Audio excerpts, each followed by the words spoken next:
Bonsoir à toutes et à tous. Nous allons commencer. Au nom des organisateurs, il me revient de dire quelques mots d'introduction.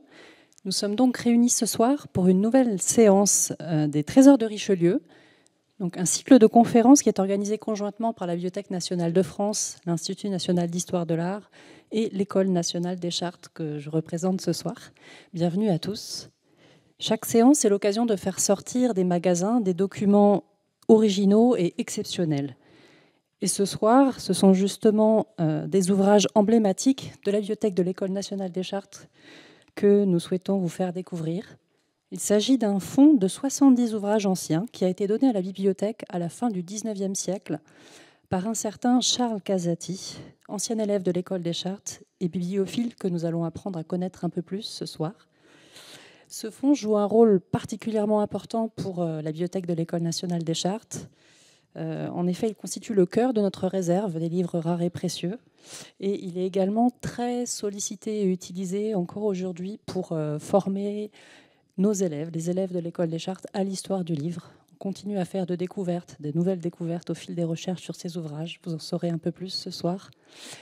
Et pour faire partager ces découvertes auprès d'un public plus large, un projet de numérisation est en cours sur ce fonds Casati, pour lequel nous faisons appel à l'aide de mécènes. Je vais donc à présent laisser la parole à nos deux intervenants, que je remercie très chaleureusement. À donc Madame Christine Bénévent, professeure d'histoire du livre et de bibliographie à l'École nationale des chartes, et à Monsieur Rémi Matisse, conservateur et directeur adjoint de la bibliothèque de l'École nationale des chartes. La parole est à vous. Merci beaucoup. Nous allons donc vous présenter ce fonds. Donc, parmi les 3000 et quelques chartistes diplômés depuis la création de l'École des chartes, tous n'ont pas laissé une place dans l'histoire pour leur activité scientifique et administrative, mais tous tracent le portrait collectif en perpétuelle évolution d'un groupe cohérent qui a modelé la politique patrimoniale dans le domaine des archives et des bibliothèques depuis 2 siècles. Parmi eux, les parcours sont divers et il peut être intéressant de choisir l'une de ces personnes représentatives de ce groupe, mais possédant également des originalités fortes. Or, si pour l'École des chartes, Charles Casati est un ancien élève parmi d'autres, certainement pas des plus connus, son nom est important pour la bibliothèque de cette institution, qui est donc installée dans le quadrilatère Richelieu depuis 2017. En effet, la bibliothèque possède un fonds de livres anciens, comprenant environ 1500 ouvrages, qui fait toujours l'objet de l'attention et des soins des conservateurs et des professeurs, avec des acquisitions fréquentes. Mais le noyau, l'origine de ce fonds, revient à la décision de ce Charles Casati, en 1888, d'offrir à son alma mater environ 70 ouvrages qui serviront de support d'exercice aux futurs bibliothécaires et conservateurs dans le cadre des cours d'histoire du livre et de bibliographie. Alors que l'école est installée à cette époque aux Archives nationales, rue des Francs-Bourgeois, les professeurs et les élèves peuvent ainsi travailler directement sur des documents d'époque sans avoir à organiser de visites dans une bibliothèque parisienne. Cela d'une grande aide pour une école des chartes déjà prestigieuse, mais de très petite taille, et possédant un budget très limité. Je cite, « L'école des chartes, ne disposant que de crédits fort restreints, est tenue de limiter ses acquisitions aux ouvrages nécessaires à l'enseignement », dit-on alors. Casati est donc pour l'École des chartes et sa bibliothèque l'équivalent des grands ancêtres, de Rondel pour le département des arts du spectacle, de Marolles pour le département des estampes, le premier donateur à partir de qui tout a commencé. Pourtant, on sait jusqu'à nos jours peu de choses de ce Casati, qui va se révéler être pourtant tout à fait pittoresque. Et son nom même n'était pas très clair. On a dû même changer le titre de cette conférence après avoir creusé un petit peu. Est-ce qu'il s'appelait Charles ou Claude Charles? Est-ce qu'il s'appelle Casati de Casati ou Casati de Casatis? Ces différents noms qui apparaissaient jusqu'à maintenant. Et comme personne n'avait essayé de creuser sa biographie, nous allons essayer de proposer de retracer brièvement sa vie et sa carrière pour le remettre dans le contexte d'une époque et des pratiques scientifiques, savantes, administratives, sociales et mondaines. Et ensuite, bien sûr, et c'est pour ça que vous êtes là, étudier le fond et regarder un petit peu un choix de 13 livres que nous avons apporté et qui est représentatif de ce fond. Donc, qui est ce Charles Casati ? Bien qu'il porte un nom italien, bien qu'il se soit au cours de sa vie intéressé à l'Italie, à l'Antiquité et jusqu'à l'Italie contemporaine, Charles Casati est originaire de Lyon. Il naît à Lyon, donc le 16 janvier 1833, sous le nom d'état civil de Claude-Marie Charles Casati, et il signera Charles Casati ou C. Charles Casati. Son père est notaire à Lyon, place des Carmes, non loin de la place des Terreaux, et a épousé en seconde noces, en 1828, une toute jeune fille qui n'a pas encore 18 ans, Augustine Fillon. C'est en fait le grand-père de Charles Casati, qui est italien, donc c'est pas si ancien que ça. Son grand-père était né à Molina, près de Côme, en 1760, a épousé une Française et est devenu marchand de chocolat à Lyon. Pourquoi pas. Il est devenu français en 1817 et meurt en 1832. Son premier fils reprend la chocolaterie et Jean César, le second fils, est donc le père de Charles Casati. Du côté maternel, les Fillon sont une honnête famille de marchands lyonnais, depuis au moins François Fillon, et oui, arrière-grand-père de Charles. Charles a une sœur d'1 an sa cadette, Marie-Laure, qui va jouer un rôle dans sa vie, puisqu'elle épouse en 1856 Charles Cartier, juge au tribunal de la Seine et maire d'Enghien-les-Bains, qui va être un ami proche de Charles Casati. Charles Casati, donc, tant qu'on parle de son nom, est sensible à un certain snobisme nobiliaire, puisqu'il ne cessera de prétendre que ses ancêtres sont issus d'une branche collatérale des marquis Casati, renseignement que l'on retrouve jusque dans le grand dictionnaire universel du XIXe siècle de Pierre Larousse.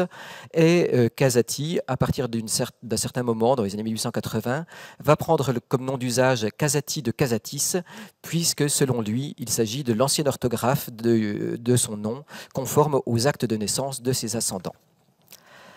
On ne sait rien de l'enfance de Charles Casati, mais toujours est-il qu'il rentre donc à l'école impériale des Chartes en 1851, où il effectue une scolarité tout à fait ordinaire et moyenne. Qui sont ses condisciples et à quoi mène alors l'école des Chartes, qui est relativement récente dans le paysage de l'enseignement français. On peut regarder un petit peu qui sont les personnes qui sont à l'école des Chartes avec lui et ce qu'ils ont fait. Félix Roquin de Courtemblay fait toute sa carrière aux Archives nationales, où il devient sous-chef de la section historique, membre de l'Institut. Jean-Baptiste Chassin retourne dans son Auvergne natale et devient juge au Puy, historien local. Édouard Gros-Burdet n'a laissé aucune trace administrative ou scientifique et gère son bien. Gustave Servois fait une carrière de préfet. Jules Boulet ne semble pas faire carrière non plus et devient administrateur du bureau de bienfaisance du 6e arrondissement. Théodore Laborde devient sténographe au Sénat, adjoint au chef de service. Louis Lacour, bibliothécaire à Sainte-Geneviève, puis archiviste du département de l'Hérault. Arthur Murcier a publié quelques plaquettes mais ne fait pas carrière non plus. Et Alexis Maignan de Champ-Romain a également vécu une vie de rentier. On voit donc que l'école des Chartes, qui en est encore à ses débuts, puisque le monopole chartiste date de 1850 pour les archives départementales et 1872 pour les archives nationales, mène encore à des carrières extrêmement diverses, de bibliothécaires et d'archivistes, mais finalement pas tant que ça, de hauts fonctionnaires, de préfets, de magistrats, d'hommes de l'écrit, et également d'études pour le plaisir, pour des personnes qui vont se contenter de gérer leurs biens et devenir rentiers. Casati soutient sa thèse d'école des Chartes en 1854. Il obtient le diplôme d'archiviste paléographe, 6e sur 9 par ordre de mérite. Mais parallèlement à ça, il a poursuivi ses études à la faculté de droit de Paris, et même avec brio, puisqu'il obtient le 2e prix de la faculté en licence de droit romain en 1853. Dans le champ des possibles, avec un père qui exerce une profession juridique, Casati choisit donc de poursuivre ses études de droit après l'école. Et dès janvier 1855, donc quelques mois après avoir soutenu sa thèse d'école des Chartes, il soutient son doctorat en droit avec un sujet très proche de sa thèse d'école des Chartes. Et il devient avocat, profession qu'il va exercer dans un premier temps jusqu'en 1870, donc pendant une quinzaine d'années. Bien qu'il ait publié sa thèse de doctorat et qu'il soit passionné de recherche érudite, Casati a une autre corde à son arc. Il est un homme de son temps qui ressent fortement ses origines et qui se passionne pour la cause de l'unité de ce pays, puisque nous sommes au début des années 1860, à la fin des années 1850, donc à une période où l'unité italienne fait parler d'elle. Il écrit successivement plusieurs notices qui se veulent pratiques. Il désire proposer des solutions aux questions du temps et influer sur le cours des choses, et se pique d'être remarqué par les dirigeants et se réjouit quand certaines des solutions proposées ont prévalu. Il prend position sur la question de la capitale italienne, ayant par avance disqualifié une ville trop excentrée comme Turin et Naples. Il ne conserve que 2 solutions, Rome et Florence, mais Rome n'est pour lui pas souhaitable pour des raisons historiques et pratiques, et notamment papales, et propose donc Florence comme capitale de l'Italie. Il écrit ainsi un certain nombre de petits livres pendant toute la décennie 1860, publie un avis sur l'opportunité pour l'Italie de mener la guerre contre l'Autriche afin de reprendre la Vénétie à cette dernière, et cette activité lui vaut d'être nommé chevalier de l'ordre de Saint-Maurice et de Saint-Lazare par Victor Emmanuel, donc une certaine reconnaissance pour ce qu'il a publié. En réalité, au-delà de la question italienne, Casati s'intéresse plus largement à la politique internationale et à la diplomatie. On le voit de nouveau écrire une brochure à l'occasion de l'affaire des duchés, c'est-à-dire de l'intervention de l'Autriche et de la Prusse qui prennent le Schleswig et le Holstein au roi de Danemark, et dédiée au ministre de Suède en Italie. La monarchie scandinave, donc cette plaquette, s'efforce de penser au-delà du ponctuel pour anticiper les risques et les opportunités, proposant la reconstitution de l'union de Kalmar, c'est-à-dire l'unification du Danemark et de la Suède, pour s'opposer au nouveau maître de l'Europe du Nord, la Prusse. À la chute de l'Empire en 1870, Charles Casati a 37 ans. Il habite toujours Paris, se présente toujours comme avocat, bien qu'on ne connaisse pas encore très bien la réalité de sa pratique. Si tant est qu'il a essayé d'influer dans le domaine des relations internationales, il n'a en tout cas pas été remarqué au point d'y faire carrière, d'être nommé ambassadeur, et va commencer une carrière en lien avec sa formation juridique en étant nommé juge au tribunal civil de Lille, chargé de l'instruction. Poste qu'il a obtenu exactement en même temps que son beau-frère Cartier. Il y a certainement un lien entre les deux. Il s'installe sur place, trouve son rang au sein des sociabilités locales, est membre des sociétés savantes. Le second poste qu'il obtient ne change pas fondamentalement sa vie, mais lui permet d'avancer dans la carrière à Douai, poste plus prestigieux que Lille, et n'y reste que 3 ans avant d'être transféré à la cour d'appel d'Orléans, où il reste 3 ans. Il termine enfin sa carrière comme juge et conseiller à la Cour d'appel de Paris, où il est nommé en décembre 1883, prend sa retraite en 1893, est nommé chevalier dans l'ordre de la Légion d'honneur et se voue ensuite à des recherches personnelles pendant sa retraite. Sans doute, en effet, le travail administratif ne l'intéresse-t-il pas fondamentalement, puisque la plupart de ses publications ont plutôt lien avec des travaux érudits, plutôt en lien avec sa formation à l'école des Chartes.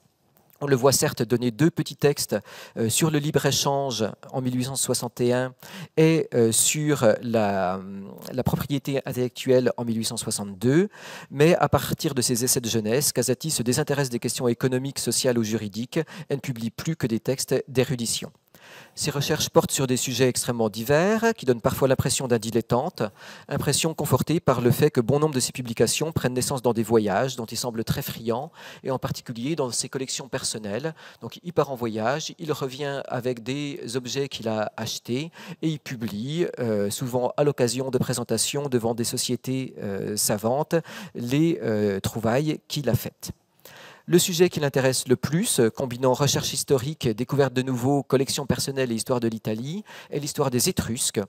Ce sujet a été analysé par Dominique Briquel, qui est lui-même spécialiste des Étrusques, dans un des seuls articles dédiés à Casati qui existe, et avec des conclusions, hélas, assez négatives pour Casati, puisque Casati apporte en réalité assez peu de choses et a 20 ans de retard sur la recherche allemande sur ce sujet. Donc, Casati écrit, mais n'est pas un savant de premier plan, loin de là. Il participe à cette sociabilité érudite du XIXe siècle, qui passe par les sociétés savantes et qui structure la vie sociale et mondaine d'une certaine bourgeoisie. Il est nommé correspondant de la Société des antiquaires de France, mais échoue à se faire élire correspondant de l'Institut, ambition pour laquelle il avait multiplié les communications sur les Étrusques.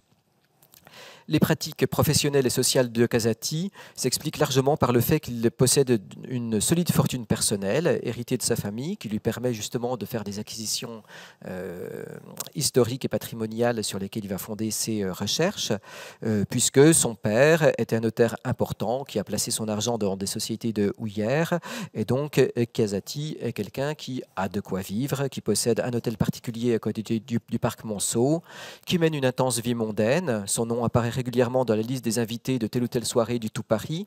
En particulier, c'est un grand ami de la duchesse de Bellune qui fait ses amitiés au roi de Grèce quand il passe par Paris. C'est quelqu'un de bien qui est régulièrement cité dans la presse mondaine.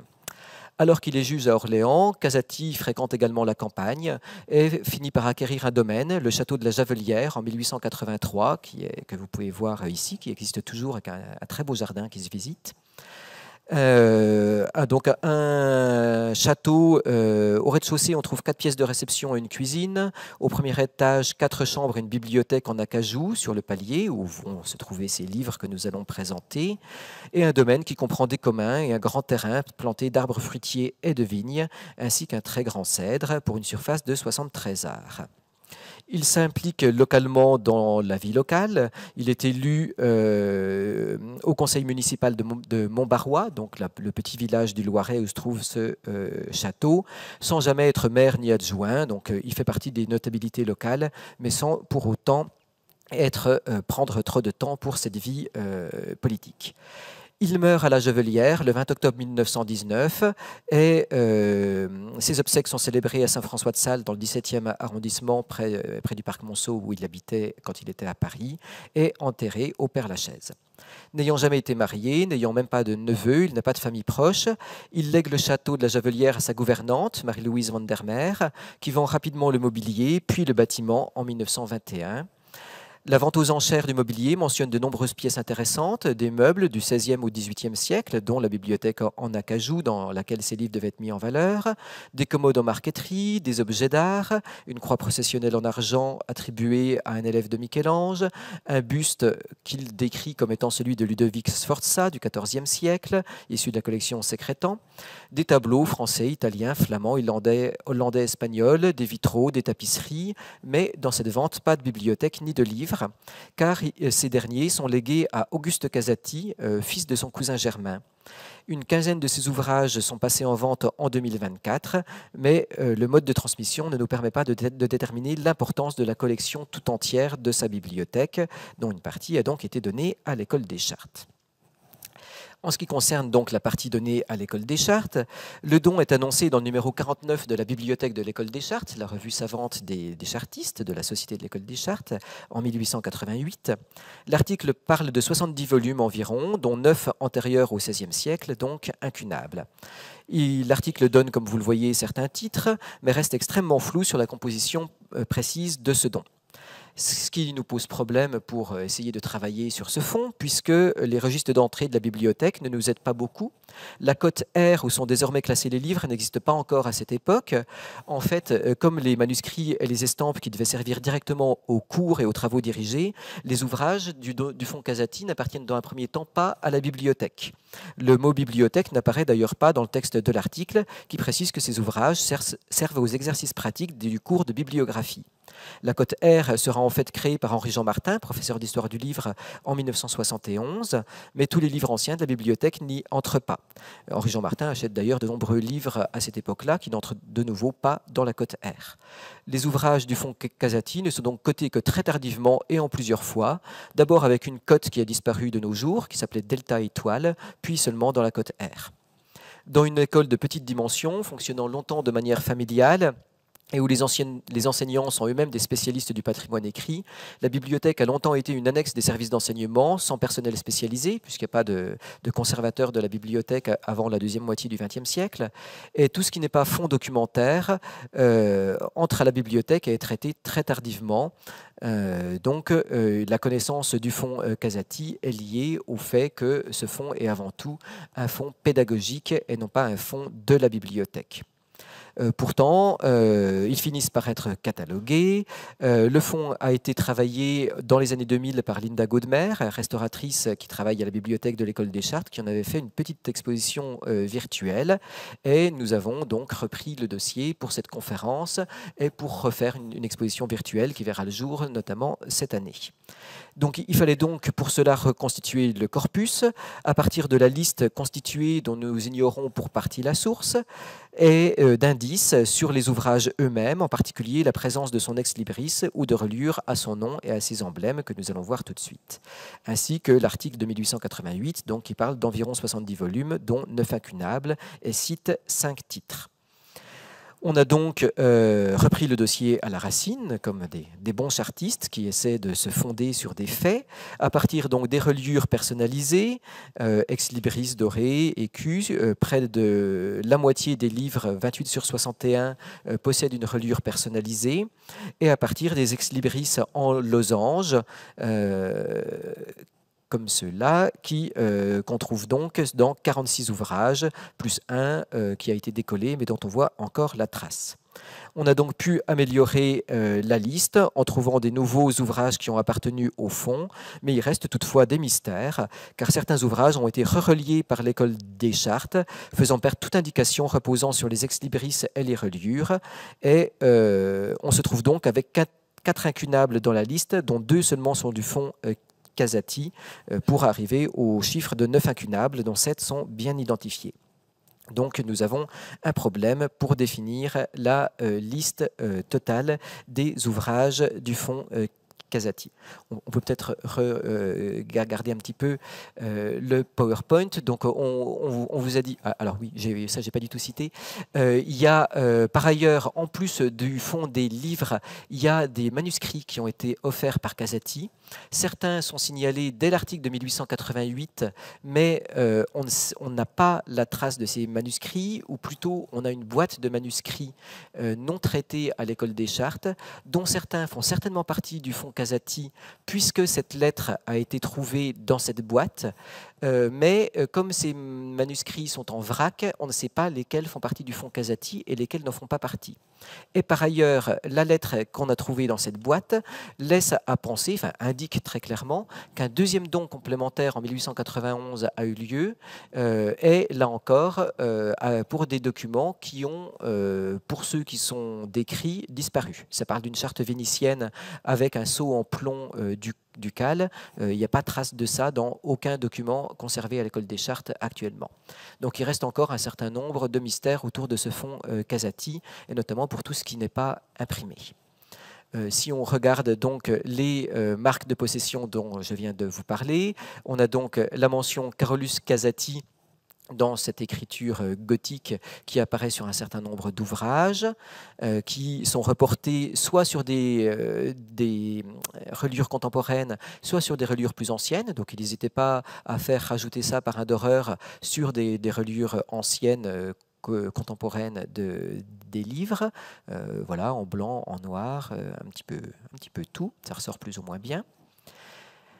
Et ensuite, donc, on a les ex-libris proprement dit, où vous voyez, si vous lisez de droite à gauche et avec beaucoup d'imagination, vous voyez qu'il est écrit Casati, et ça c'est en lien avec sa passion pour les Étrusques, puisque c'est censé être écrit en alphabet étrusque.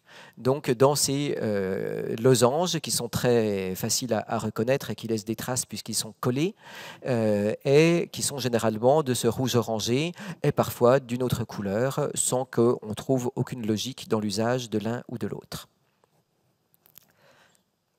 Et ensuite, donc, il y a d'autres fers de reliure qui apparaissent.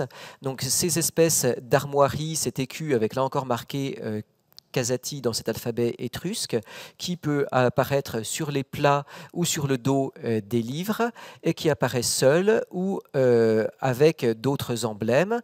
Donc parfois, quand les reliures sont plus anciennes, ça peut être mis sur une pièce qui a été rajoutée, donc une pièce de cuir de couleur, vous voyez, rouge, orange, vert, qui a été rajoutée parfois sur des reliures plus anciennes. Donc on a un petit peu amélioré pour pouvoir faire apparaître le titre, mais également ses marques de possession, et qui sont parfois en lien avec l'autre dorure, qui là est également une espèce de meuble héraldique, en lien avec ses prétentions d'appartenir à la famille des marquis Casati, puisque la famille des marquis Casati portait des armoiries parlantes qui représentent una casa, une maison, en réalité un château pour faire plus classe, et donc Casati reprend ça et a cet emblème avec un château et une pièce de tissu par au-dessus, qui peut être utilisé seul ou on met ensemble l'écu étrusque et l'écu au château parfois. Donc, on voit que donc, si l'école des Chartes s'est réjouie de ce don, elle n'en faisait pas un trésor. Il n'a jamais été question de mettre à part ce fonds, ce qui explique que écrire son histoire est un petit peu compliqué et qu'elle soit rapidement perdue et que donc nous vous livrions ici les conclusions d'une enquête en cours. Et je laisse la parole à Christine Bénévent pour la suite. Oui, donc l'enquête que nous avons reprise dans la perspective de cette conférence et de l'exposition virtuelle à venir a d'abord permis de mettre en lumière une cohérence assez évidente dans ce don, cohérence qui est liée à la conception de l'histoire du livre au moment où Casati offre ses livres à l'école, mais qui témoigne aussi de pratiques bien différentes de celles qui sont les nôtres aujourd'hui, en particulier à l'égard de l'histoire des exemplaires.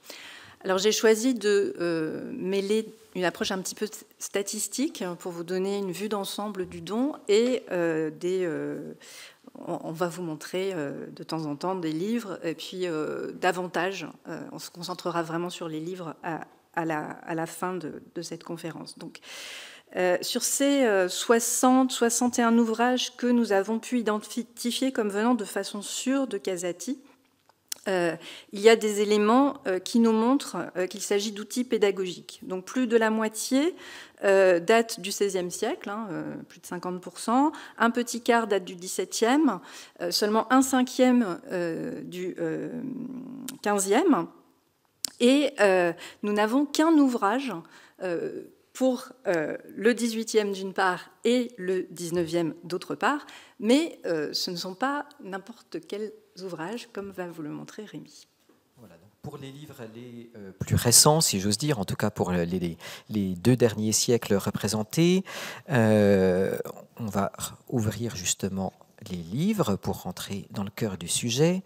Et d'abord, notre seul livre qui appartient donc au XIXe siècle a été publié par Bodoni, donc Giambattista Bodoni, qui est un des grands éditeurs et imprimeurs du début, enfin, de la période néoclassique, qui travaille donc en Italie, à Parme.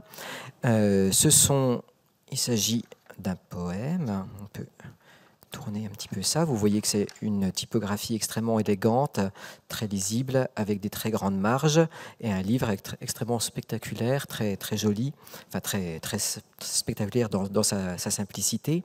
Donc, s'appelle Il Bardo della Selva Nera de Vincenzo Monti. Et on voit ici la volonté de Casati de proposer vraiment une anthologie d'édition et de l'impression avec les grands noms de toutes les époques. Donc ici, on a un poète contemporain et publié chez un des plus grands éditeurs du temps, qui a été au service du duc de Parme, puis du pouvoir napoléonien, créateur d'un caractère et promoteur d'une esthétique néoclassique.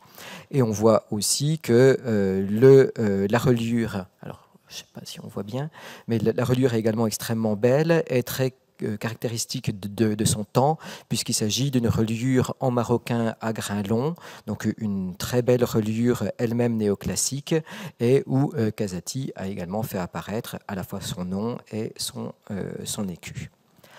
Il en est de même pour le témoignage de livres du XVIIIe siècle, puisqu'il s'agit là encore d'un des très très grands noms de la typographie. Il s'agit de John Baskerville.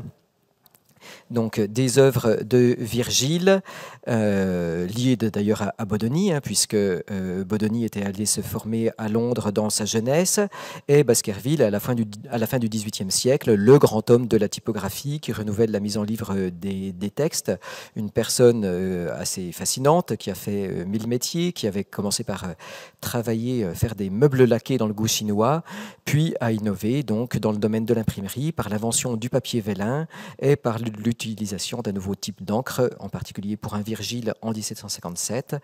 Ça, c'est un Virgile un petit peu plus tardif en 1766, mais encore là avec une typographie extrêmement lisible et une mise en page très élégante et qui permet donc d'avoir un témoignage de ce deuxième grand nom de la typographie un peu plus récente que le XVIe ou le XVIIe siècle.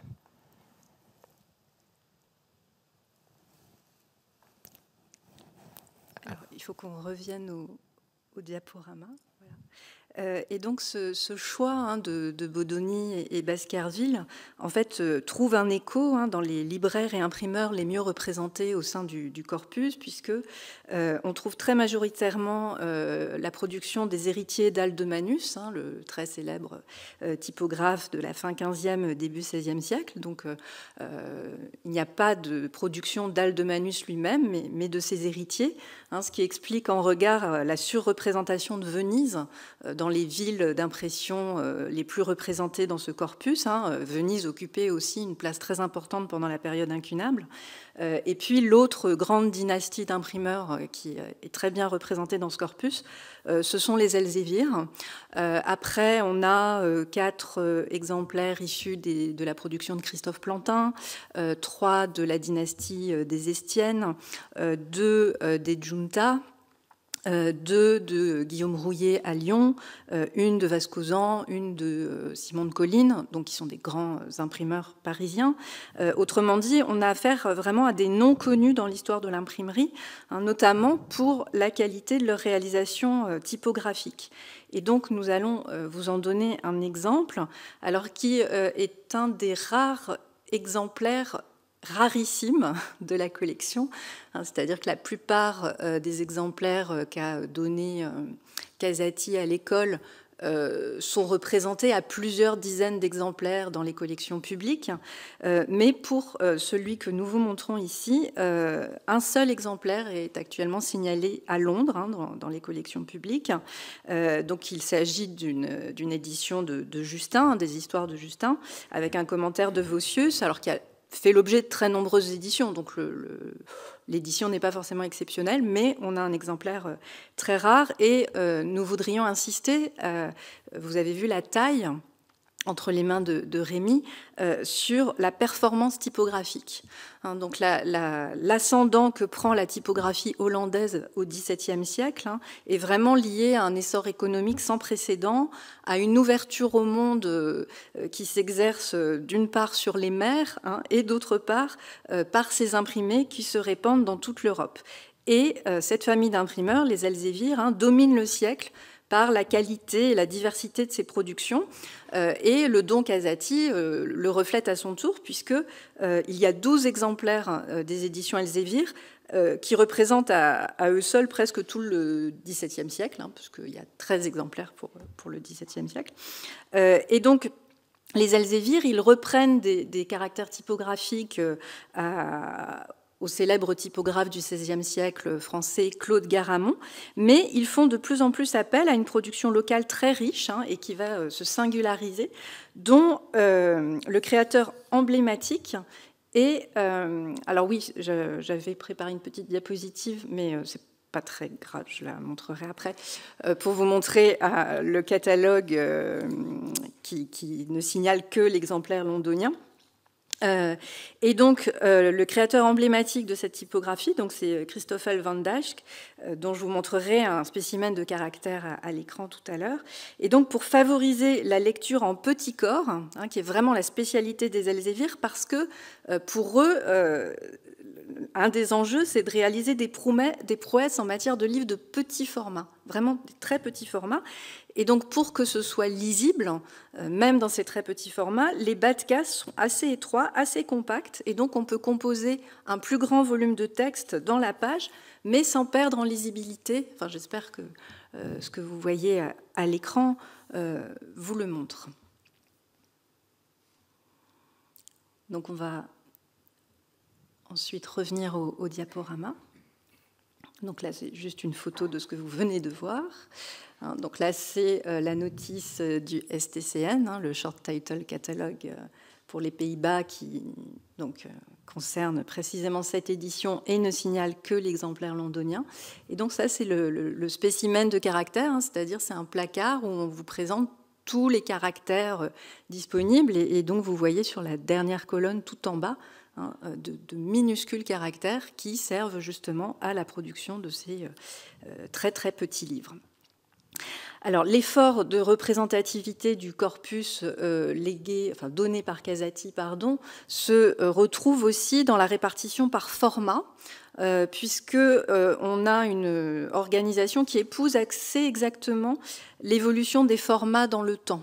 C'est-à-dire, donc les in-octavo sont très très majoritaires, mais les in-folio, ce sont essentiellement des incunables.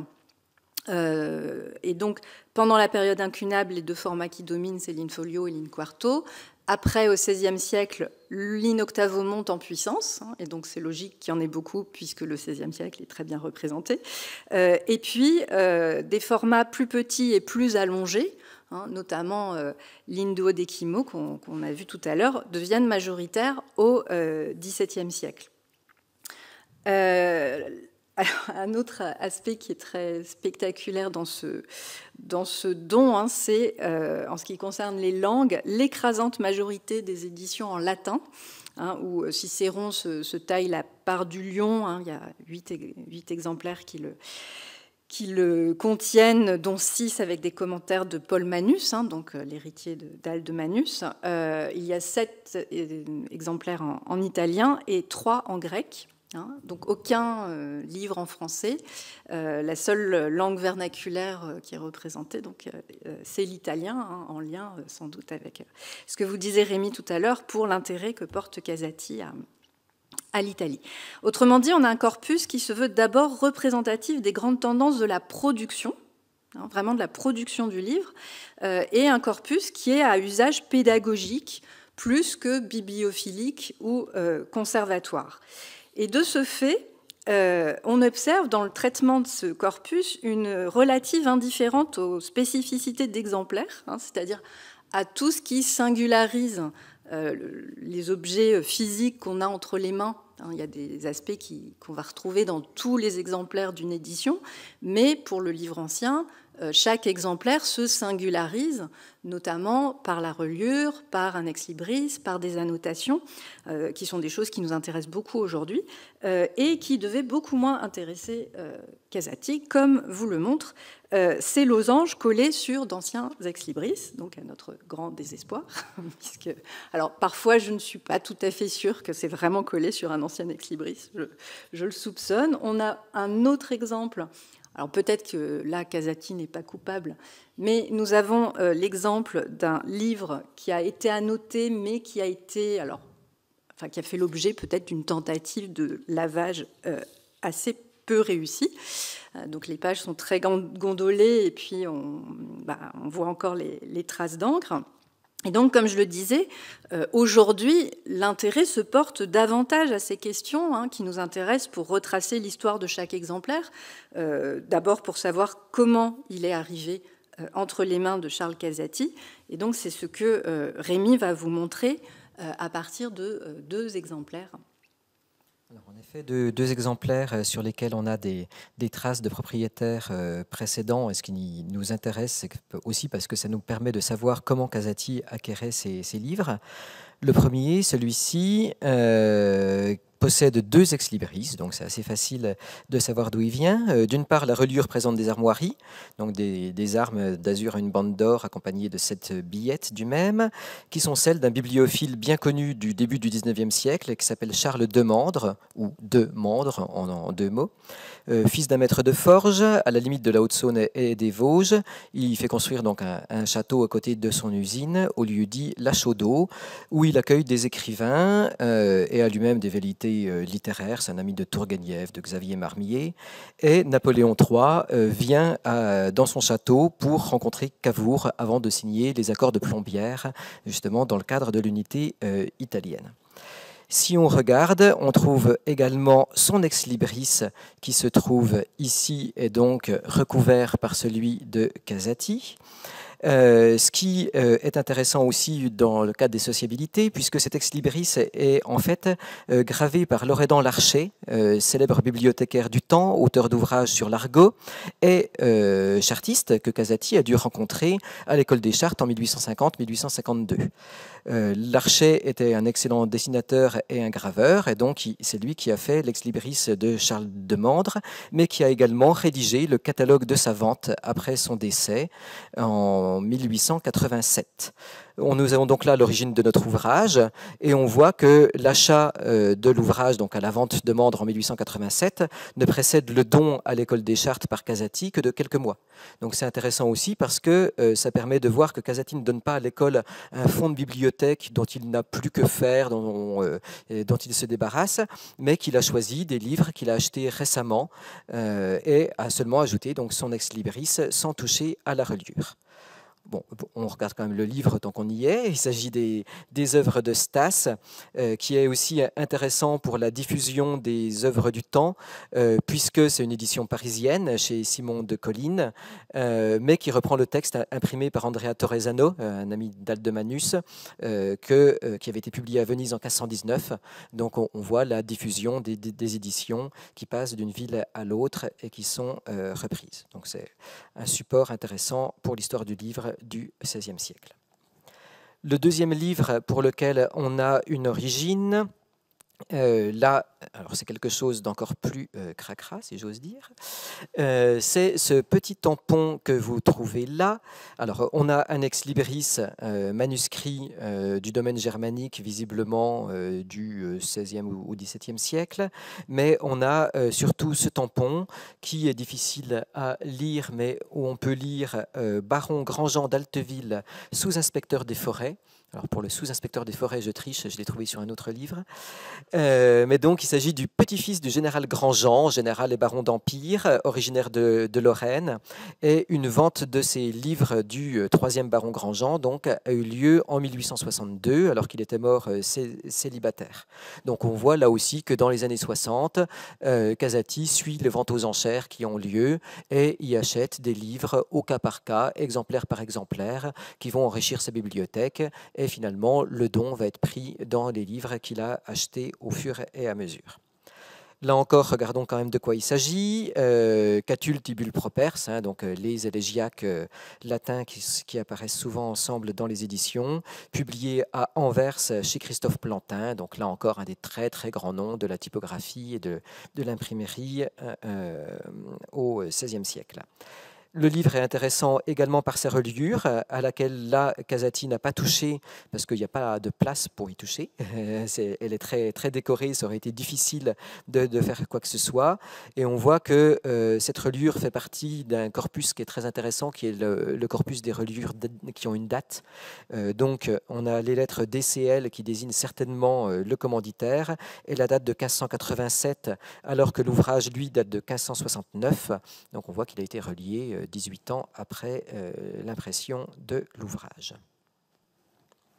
Et donc cet exemple nous montre bien qu'au-delà des ventes que suivait Casati, qui nous permettent de retracer l'histoire du livre juste avant que Casati ne l'achète puis ne l'offre à la bibliothèque, nous avons aussi des indices antérieurs, mais cette histoire antérieure des exemplaires, elle est parfois bien difficile à atteindre.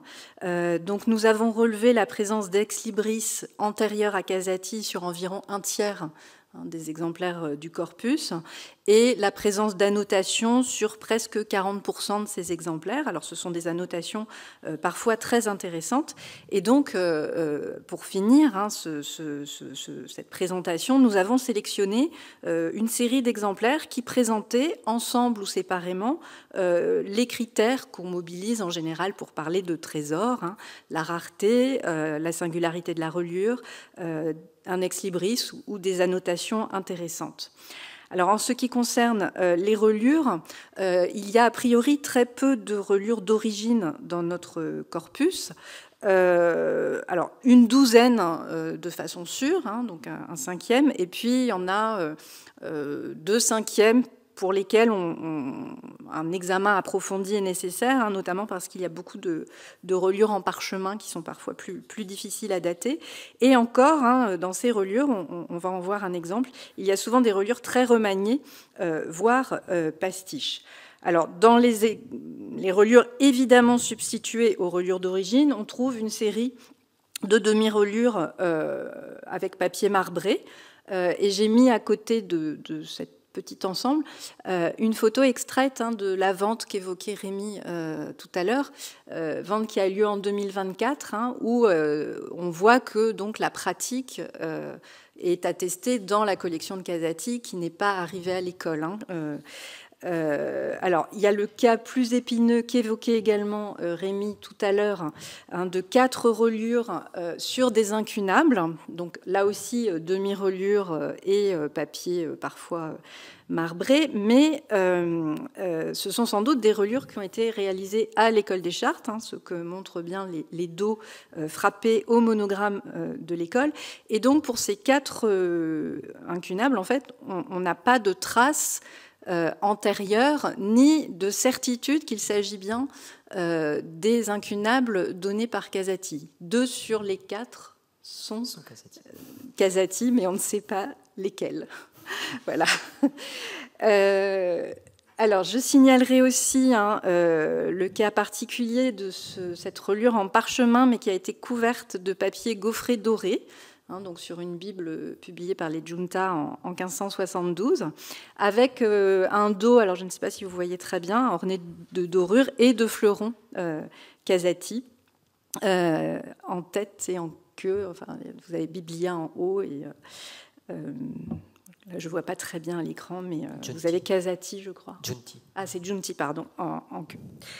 Alors, cet exemple qui associe le parchemin et le papier donc, me fournit une transition vers donc, ces reliures en parchemin qui sont très majoritaires. Donc, pour les dos, on vous a déjà montré l'exemple de ces dos sur lesquels Casati a fait ajouter des pièces de cuir portant ces emblèmes.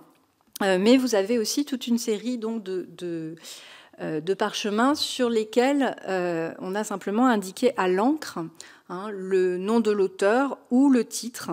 Et parmi ces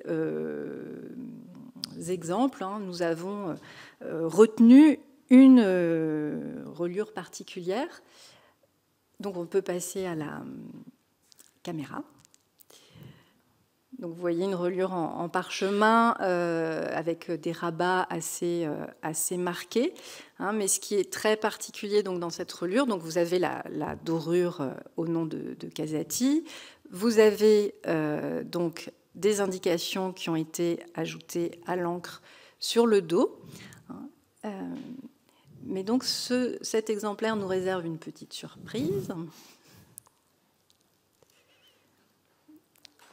Voilà, puisqu'en fait, donc, on peut détacher cette reliure en parchemin et vous montrer donc les clés, C-L-A-I-E-S, c'est-à-dire ces fragments qu'on utilise pour consolider le dos et qui sont ici constitués de fragments issus d'un manuscrit des Décrétales de Grégoire IX, qui date du XIVe siècle et qui vient probablement du midi de la France.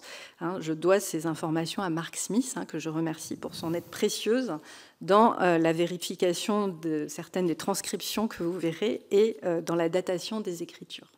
Donc là, on a un joli exemple de ces fragments de manuscrits que nous trouvons régulièrement à l'intérieur des reliures.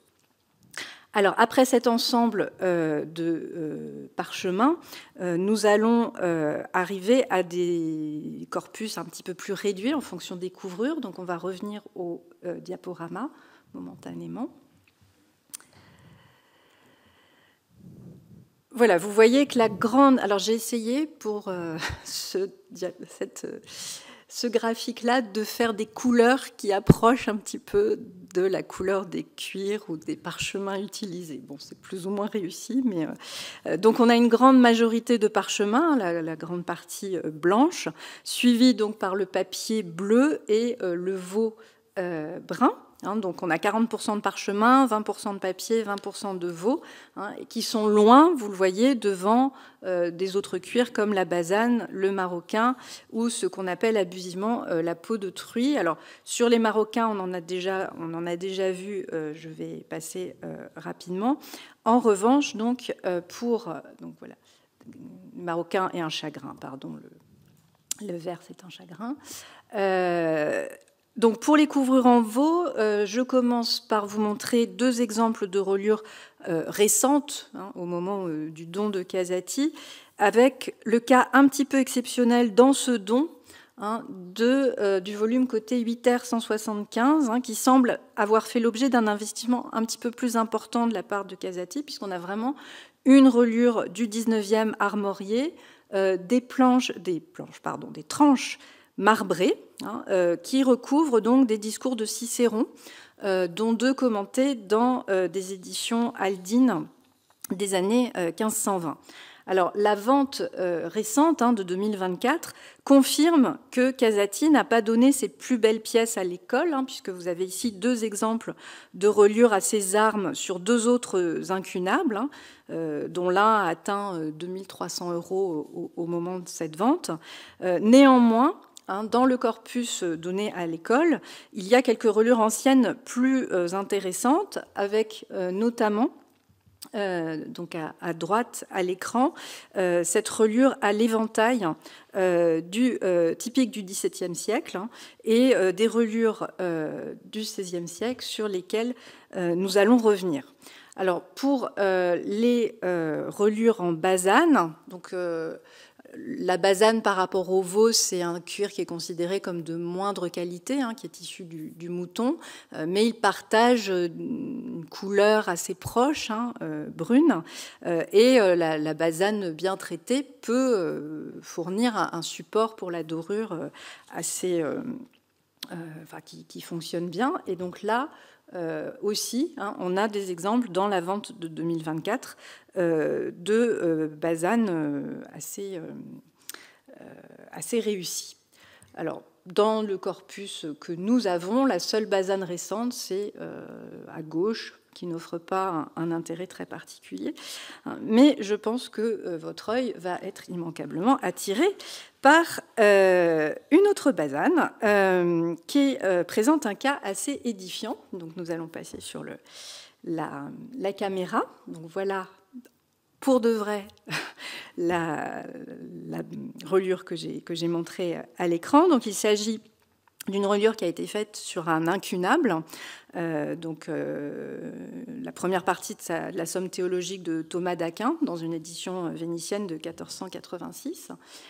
Et alors, en fait, toute la structure de cette reliure, comme on peut le voir si, Rémi, tu veux bien ouvrir, en fait, toute la structure de cette reliure a été refaite. Donc vous voyez qu'après le plat, sur lequel je vais revenir, on a ajouté des gardes. Donc vous avez une série de gardes blanches, hein, dans un papier, donc 2 gardes blanches, avant une page sur laquelle je vais revenir. Donc on a ajouté des gardes, on a refait la couture, on a changé les clés, on a couvert le dos, alors on peut revenir au dos, avec un nouveau cuir, auquel on a ajouté donc un Christ enseignant en laiton, du plus bel effet. Et il y a de grandes chances qu'aient aussi été ajoutés à cette occasion les écoinçons métalliques et l'ombilique que vous voyez sur les plats. En revanche, le cuir est sans doute d'origine fin 15e, début 16e, avec un décor italien ou italianisant.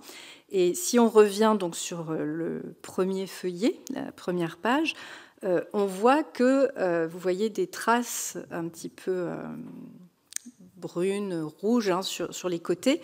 C'est le dépôt de cuir, hein, des remplis sur cette première page. Alors je remercie beaucoup Lucie Maurusi, hein, relieur et restauratrice, qui a confirmé par son expertise et son savoir-faire ce que Rémi et moi soupçonnions, voilà, que cette reliure a été un petit peu trafiquée, hein, et qui a accepté de vérifier, hein, certaines des autres reliures que nous allons évoquer.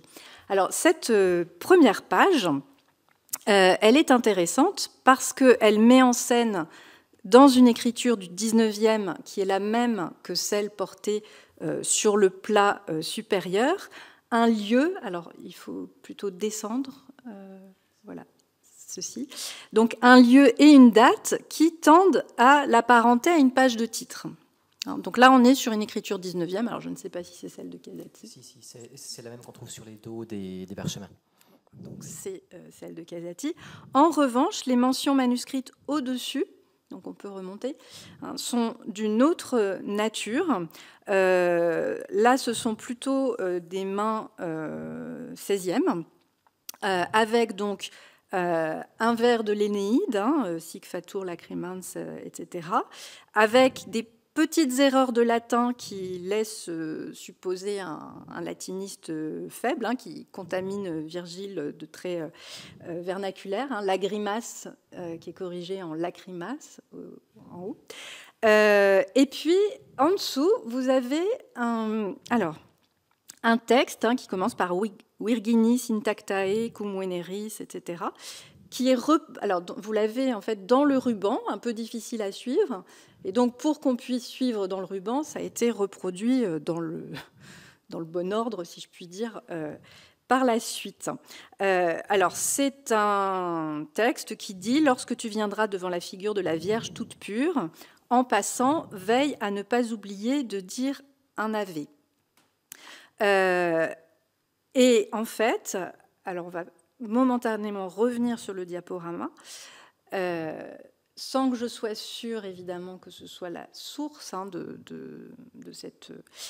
Il se trouve que cette phrase est lisible en bas, donc je ne sais pas si vous le voyez, en bas d'un tableau de l'Annonciation par Fra Angelico, qui se trouve au couvent de San Marco à Florence, et qui est visible en haut de l'escalier qui menait aux cellules des moines.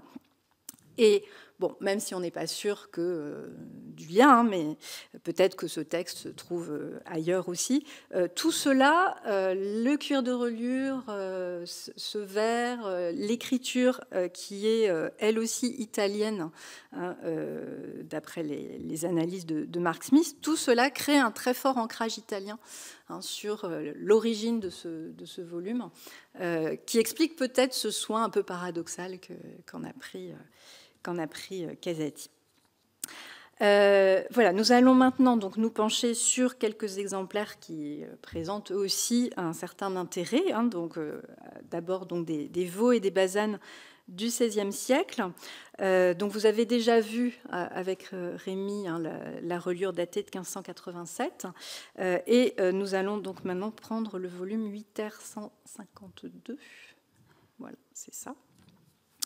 Que je vais d'abord commenter pour les aspects typographiques. Alors on peut passer à la caméra, on peut ouvrir à la page de titre. Donc il s'agit donc d'un dictionnaire plurilingue, ou plutôt, donc, pour reprendre la terminologie utilisée en page de titre, d'une nomenclature, de noms propres et de noms communs. Donc il n'y a pas de verbe, il n'y a pas d'adjectif, mais qui met en rapport un mot latin avec son équivalent en grec ancien, en allemand, en flamand, en français, en italien, en espagnol, voire parfois en anglais. Et donc là, on peut... et donc c'est une édition plantinienne. Et donc, si on peut trouver un exemple où on a les différentes typographies, on aurait dû faire des... Oui, là où je crois que c'est bon. Vous pouvez remonter. Voilà, vous voyez du grec. Et vous voyez que les parties en allemand ou en flamand sont en gothique. Donc vous avez du romain, de l'italique, du gothique, du grec, donc une très grande variété de typographies. Et donc c'est un livre qui est très intéressant parce qu'il y a tout ce qui concerne les livres, tout ce qui concerne l'homme et les animaux, la nourriture, les vêtements. Voilà, donc vous avez des jeux typographiques intéressants. Et puis donc si on se penche maintenant sur la reliure, donc on est sur un plein-veau 16e avec un dos à 5 nerfs qui a été restauré beaucoup. Donc vous voyez que on retrouve le monogramme de l'École des Chartes. Et sur les plats, donc, vous avez un encadrement de filets dorés et une plaque ovale centrale dorée. D'autres éléments intéressants dans cet exemplaire, c'est un ex-libris qui apparaît en page de titre.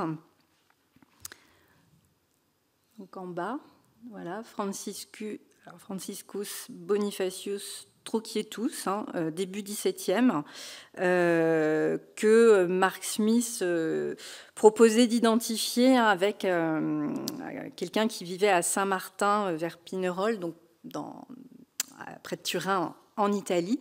Donc là encore, un exemple qui ancre les choix de Casati en Italie. Donc on va maintenant passer à un autre exemplaire, donc incunable, qu'on peut peut-être d'abord feuilleter. Donc c'est un, comment dire, donc comme vous le voyez, Formulari Instrumentorum, publié à Cologne en 1495 et qui nous offre un exemple assez intéressant d'ajout rubriqué à la main, donc des initiales, des pieds de mouche, et puis vous voyez les petits rehaut rouges sur les majuscules, qui nous permet de revenir sur ce statut hybride de l'incunable avec de l'imprimé, mais qui n'est pas tout à fait fini, qui doit être achevé par la main. Donc peut-être on peut un tout petit peu feuilleter pour voir. Et vous savez qu'en fait, les incunables étaient prévus pour pouvoir être achevés à la main, mais qu'on en produisait tellement que finalement les rubricateurs n'arrivaient pas à suivre, et qu'on a beaucoup d'incunables qui ne sont pas finis, où les lettres qui devaient être ajoutées n'ont pas été ajoutées. Et donc, c'est du fait de cette incapacité qu'il va falloir inventer autre chose et qu'on va mettre au point les lettrines sur bois en noir et blanc qui vont scander l'imprimé au XVIe siècle. Alors, nous sommes sur une reliure donc en veau qui date probablement du XVIe siècle, qui, vous le voyez, est très abîmée. Ça va être avec un décor un petit peu étrange. Donc, c'est peut-être plus facile à voir sur le plat inférieur, peut-être. Voilà, vous avez un décor de losanges dans lesquels sont insérées des petites fleurs de deux sortes, des lettres P et des fleurs de lys, si je ne me trompe pas. Voilà. Ah oui, là on voit vraiment bien. Merci beaucoup. Avec des différences de couleurs dans le cuir, assez sensible entre la zone de côté gouttière et le reste, qui est peut-être lié à la façon dont il était rangé. Mais voilà, on n'en sait pas plus. Et puis, donc, on a là aussi un ex-libris en page de titre. Alors, en page de titre, on a une cote alors, l'ex-libris, oui, pardon. On arrive à lire Carmélie, B et Atergensis. Alors, voilà, c'est peut-être Carmélie Bambergensis pour Bamberg, parce que j'ai trouvé un autre ex-libris dans un autre livre qui était numérisé, qui ressemble beaucoup à celui-là, et qui date du XVIIe siècle. Et puis peut-être on peut juste montrer en haut les informations, qui, elles, datent de la fin du XIXe, qu'on trouve dans de nombreux volumes de l'École des Chartes, qui signale, Rémi, tu me corrigeras, l'entrée. Oui, le traitement, le catalogage. Voilà, le moment de l'entrée dans la collection. Voilà, on va passer à un autre volume, donc le 8R46.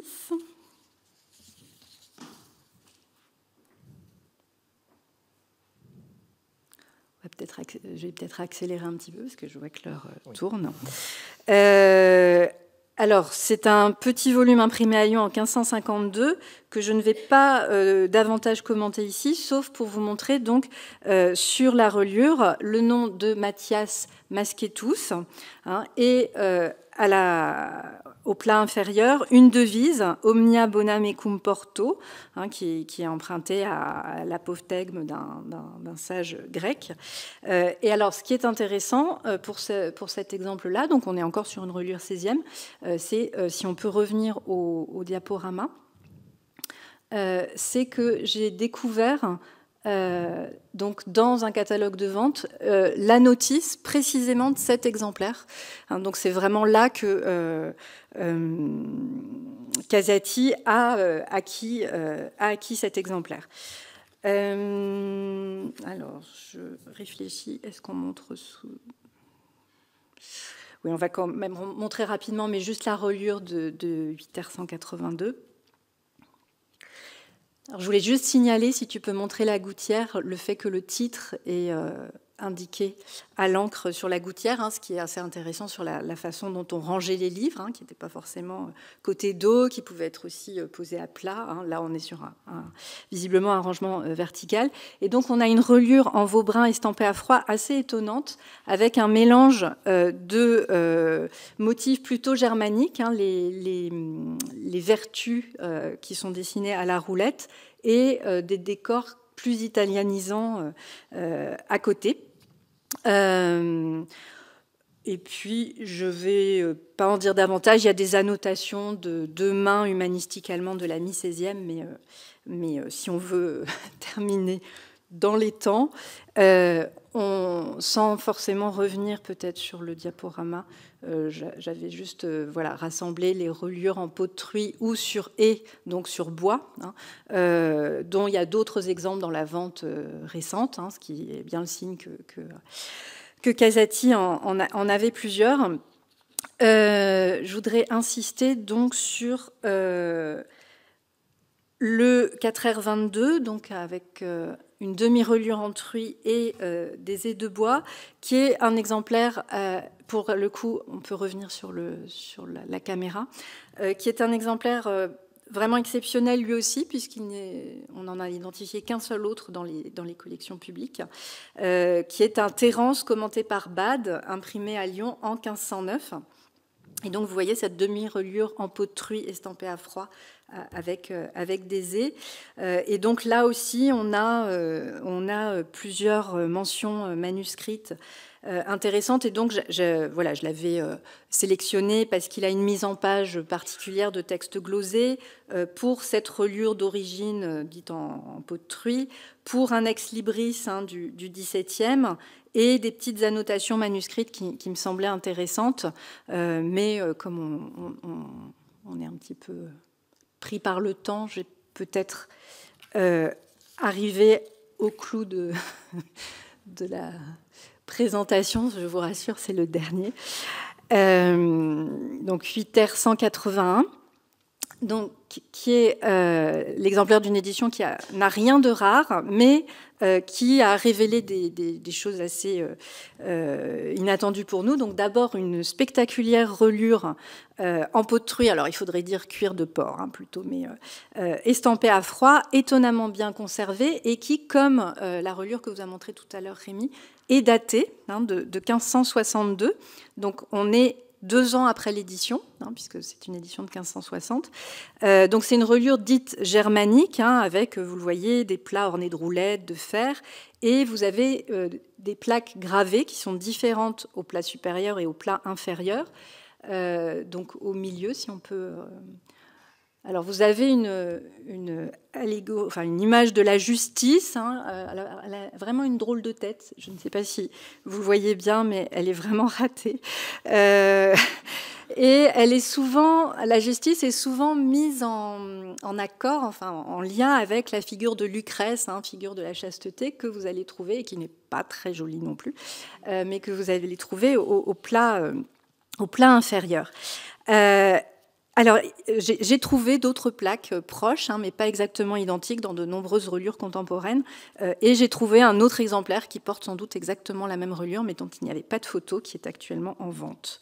Et alors, cet exemplaire est vraiment intéressant pour cette reliure assez spectaculaire, mais aussi pour des indications manuscrites. Alors, d'une part, une mention manuscrite en page de titre, qui nous informe sur la provenance. Alors, on va peut-être d'abord montrer la page de titre.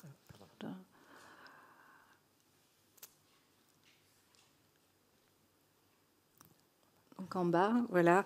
Alors, je traduis un peu de loin, mais c'est par droit héréditaire. Hein, Werner Kipp me revendique comme lui appartenant, et une date de 1593. Et donc, Werner Kipp, c'est sans doute le fils de Ludwig Kipp, qui est le dédicataire du poème que nous avons découvert donc, à cette occasion, donc un poème en latin qui est adressé à Ludwig Kipp par un certain Johannes Boserus, poète lauréat et licencié dans les deux droits, qui est un poète attesté par ailleurs, hein, dont nous avons retrouvé la notice, qui a une production poétique assez importante, et donc c'est un petit poème d'hommage hein, dans un cercle universitaire hein, qui fait un petit peu penser à la pratique des alba amicorum de l'époque. Et donc au total, ce que nous vous avons présenté ce soir, ce n'est évidemment pas un trésor prestigieux à l'instar hein, de certaines des pièces extraordinaires qui vous sont présentées dans ce cycle de conférences, mais c'est un don particulièrement précieux pour notre école, hein, qui a constitué le noyau de notre fonds ancien, hein, qui est encore aujourd'hui aussi un gisement d'instruments pédagogiques qui sont montrés, analysés, expliqués, manipulés avec les élèves, hein, et dont l'exploration, hein, favorisée par la tenue de cette conférence et qui reste à compléter donc, dans le cadre de cette exposition virtuelle à venir, hein, qui va renouveler celle de Linda Godmer, hein, qui nous a permis donc, de mettre en lumière quelques pépites relativement modestes, mais dont nous espérons vous avoir montré à quel point les enquêtes qu'elles suscitent hein, peuvent aider à reconstituer les itinéraires de ces exemplaires qui, pour certains, ont parcouru plus de 5 siècles pour arriver entre nos mains. Merci.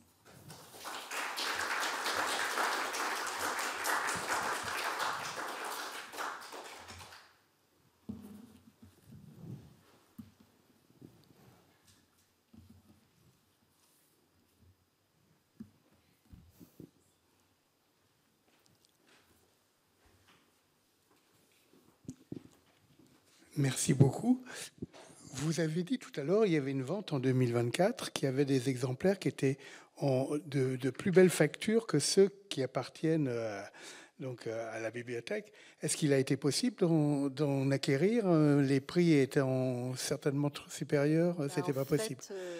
Oui, enfin, Rémi peut en parler, mais les prix ont beaucoup dépassé les estimations et donc étaient au-delà de nos possibilités. Donc, mais il y a la possibilité de les consulter après, ou c'est parti dans des collections privées? C'est parti dans les collections privées. Dans les collections privées. Bon. On a suivi la vente, on s'était dit que pourquoi pas en acheter si ça restait dans des prix raisonnables, mais ça a fait x2 à x3 sur les estimations. Et par ailleurs, nous, on s'intéresse à Casati pour ce don. Donc en racheter d'autres pour des raisons de comparaison intellectuelle, pourquoi pas. Mais ensuite, ce qu'on achète, c'est plutôt justement pour d'autres caractéristiques. Et il n'y a pas spécialement de raison de racheter du Casati maintenant, en réalité. Parce que c'était quasiment les mêmes que vous avez déjà dans le don, ceux qui ont été vendus, ou c'était très différent? Alors, il y avait pas mal d'incunables, hein, oui. Si je me souviens bien. Enfin, il y avait des pièces vraiment intéressantes, hein, mais disons que c'était des exemplaires moins faciles à mettre entre les mains des élèves. Il y avait plus l'aspect bibliophilique, en tout cas dans ce qui en était montré sur le catalogue. Hein. Après, je ne sais pas si tu les as vus. Non, je ne les ai pas vus en vrai. Et par ailleurs, du point de vue intellectuel, on ne sait pas du tout ce que ça représente. Donc ça, c'est les livres qui étaient passés par Auguste, donc le fils de son cousin.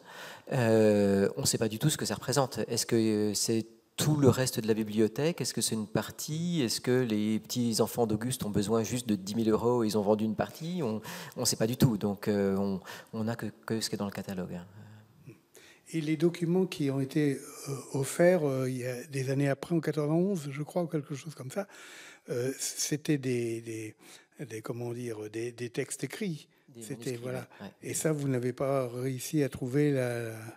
Alors, est-ce que du fait qu'ils étaient apparemment, d'après ce que j'ai compris, consultés également par les élèves, est-ce qu'il y a pu y avoir des disparitions? Alors, comme je vous disais, les manuscrits, c'est un petit peu mystérieux. J'ai sur mon bureau depuis 1 an une boîte de manuscrits qui, comme jadis les livres anciens, comme les estampes jusqu'aux années 2000, étaient, quand l'école des Chartes était à la Sorbonne, c'était dans le bureau des profs. Donc maintenant, je les ai sur mon bureau et on va les traiter. Il y a des choses qu'on peut mettre en relation avec la description de ce qui existait dans le don Casati en matière de manuscrits, d'autres non. Et par ailleurs, c'est quand même des descriptions extrêmement floues. Donc parfois, j'ai un certain nombre de fragments, par exemple, de textes du Moyen-Âge. Il y en a certainement un d'entre eux qui est un Casati, mais lequel, on n'en sait rien. Donc finalement, ce n'est pas si important que ça, parce que ce qui est important, c'est de savoir qu'il y a eu un certain nombre de dons qui ont été faits et que, à quoi ça sert. Mais on revient de nouveau, et encore plus sur ces choses-là qui n'ont pas clairement un titre, un auteur, une date, etc., sur du flou. Et en revanche, comme je vous disais, il y a des choses qui sont décrites soit dans la lettre de 91, soit dans l'article de 1888 dans la bibliothèque de l'École des Chartes, qui là ne sont pas dans cette boîte. Donc en effet, est-ce que ça a été emprunté et jamais rendu? Est-ce que Casati finalement ne les a pas donnés? Est-ce que c'est dans une autre boîte qui a été oubliée à la cave et qu'on retrouvera un jour? Aucune idée. Comme le disait Rémi dans une partie du texte qu'il a renoncé à dire, ce sont les cordonniers les plus mal chaussés.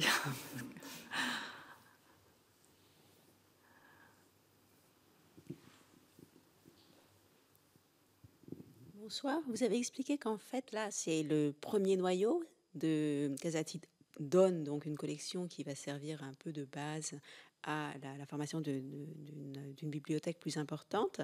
Mais en fait, la bibliothèque que vous avez constituée par la suite, elle a toujours ce rôle pédagogique? C'était toujours l'idée de former les élèves, ou ça a pu être des dons qui ont été faits d'anciens élèves de l'École des Chartes, mais pour d'autres motifs que pédagogiques? Alors, un petit peu les deux, je pense qu'on peut répondre les deux. Le fonds de livres anciens s'est constitué petit à petit et de manière pas toujours très volontaire. Donc il y a ce premier don, il y a ensuite un certain nombre de dons d'anciens élèves ou de personnes dont on ignore tout. J'ai relevé des noms de gens qui visiblement étaient liés à l'École des Chartes et envoient en 1890, en 1920 des livres. Donc là c'est un petit peu sans queue ni tête, mais avec toujours l'idée que ça serve quand même pour former les élèves. Il y a ensuite eu une entrée assez importante dans les années 1920, vers 24-26, où clairement, c'est un scoop que je vous donne aussi, hein, la BNF a récupéré un fonds du séminaire de Saint-Sulpice qui crée beaucoup de doublons. Et ce doublon, un certain nombre ont été donnés à l'École des Chartes. Ça laisse visiblement, d'après mes premiers sondages, pas de traces dans les archives de la BNF. Donc j'ai tendance à penser que c'est des accords entre chers confrères qui vont chercher quelques livres parce que la BNF n'en fait rien. Et donc ça arrive à l'École des Chartes. Et ça remplit bien.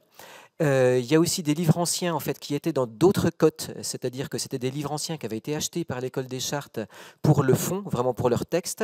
Et à un moment, on se dit, tous les livres d'avant 1800, on va les sortir des rayonnages et on va considérer que c'est des livres anciens qu'on va traiter comme livres anciens. Donc là, il y a une différence, ce n'est pas pour une approche pédagogique, c'était vraiment pour le fond lui-même. Et on a des dons plus pittoresques d'anciens élèves. On a par exemple un descendant de Vauban, qui est un Lepelletier de Rosambeau, qui est élève de l'École des Chartes au début du XXe siècle et qui offre à l'école la dîme royale de Vauban, en plus dans une contrefaçon, enfin, c'est assez rigolo, avec, pour ma chère École des Chartes, l'arrière-petit-fils de Vauban. Donc on a vraiment un petit peu de tout. Et une rupture importante, donc, comme je vous ai dit, avec l'arrivée de Henri-Jean Martin, qui lui devient le premier véritable professeur d'histoire du livre avec une chaire spécialisée et qui lui, certainement, se dit « je ne peux pas faire cours avec un fonds tel que celui-là » et va acheter des livres, vraiment un grand nombre, et il enrichit considérablement la bibliothèque à ce moment-là. Et de nos jours encore, on a un budget et on achète une vingtaine de documents par an, estampes et livres, en essayant de compléter les trous, donc soit avec des choses justement représentatives de différentes époques, de différentes villes, etc., soit au contraire avec des choses un petit peu amusantes du point de vue de la typographie. Ici même, il y a un an, on vous avait présenté un livre d'essais typographiques de mise en page de la représentation des armées sous Louis XIII. Donc un essai typographique. Et donc ça, c'est typiquement ce qu'on peut acheter pour montrer qu'il y a des essais, des avancées, des reculs, des questions qu'on se pose. Et on essaie d'acheter des livres qui permettent de montrer ça à nos élèves ensuite. Merci beaucoup de votre attention. Merci. Bonne soirée.